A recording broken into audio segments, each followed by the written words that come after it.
So, hey everybody, it's Rebecca. So, I had this thing. I was going through some old notebooks, and when I go to conferences, I take pretty copious notes. And this was from a good stuff um, conference from several years ago. And we got into this discussion about crap.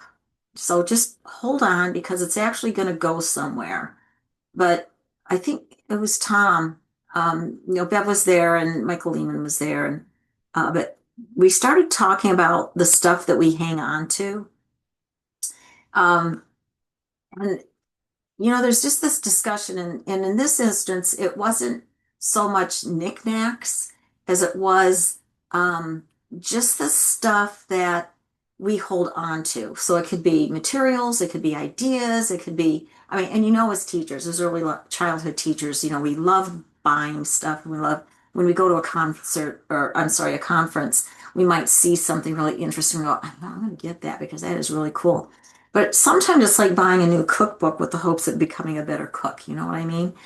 And so Tom was leading this conversation. We just kept coming back to this idea of a plate at a buffet. And we're going around this buffet and we're adding this and that and all this really cool, exciting stuff. Oh, I've never had this before. Da, da, da. But over time, what happens without unloading it, it becomes really cumbersome. And certain materials may even fall by the wayside. We don't even know where they went. And we don't notice, and how many times we buy this stuff and we keep loading up our plate with the thought that, oh, I'm definitely going to look at this later, this is really cool. I mean, I'm guilty too, but there's a really good possibility that some of those really good ideas get buried underneath the other stuff that we keep accumulating. And some of that not so good stuff, like I'm going to call crap because that word just kept coming up in our conversation, the crap just keeps accumulating and we're not letting go of it. So what happens is that, and this isn't about organizing our stuff, this is about letting go and allowing for other possibilities to come into our lives. It takes time and real personal reflection to go through our stuff, and we have to do it on a regular basis. And I'm not just talking about stuffy stuff, I'm talking about um, the mental stuff as well that we keep holding on to. Um, and sometimes that stuff gets in the way of our own personal growth too, because it's an accumulation of stuff that we have to filter through.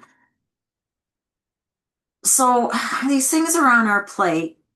Are they good for kids? As we filter through it, we need to ask ourselves, is this really good for kids? And are these things still holding value and still serving my mission and my values? Or is it just eating up time that I have to either dust it or move it to a new location before I get to it? It's like this pile thing, when all it really needs is just to get tossed and eliminated. But that also means getting, and up here too, getting rid of it up here and feeling comfortable with that whole letting go process. And when we clear out the unnecessary, we make room for those other things that matter and for future inspiration. Because clutter really weighs us down. Cluttery ideas, cluttery stuff, and mental and emotional clutter keeps us from really being able to sit and be inspired and look deeper into more compelling ideas for our work. It creates a noise and it's difficult to filter. And we all have stuff. I mean, come on, we all have stuff. We all need to be purging stuff here and there. Yep, we do. Um, but it's that desire to eliminate what no longer matters and to decide what we keep will serve us. And I'm guilty. I mean, I've got some books here that I still need to get to because there's topics that I want to research. And I do workshops and I teach and I'm a research junkie and I've got proposals that I've got to get in here soon. And it's like, okay, so I've got stuff. I've got crap. I've got crap in little crap baskets because this is for this and this is for that. But it's not crappy crap. I mean, there's crappy crap and there's crap. The crappy crap really needs to go.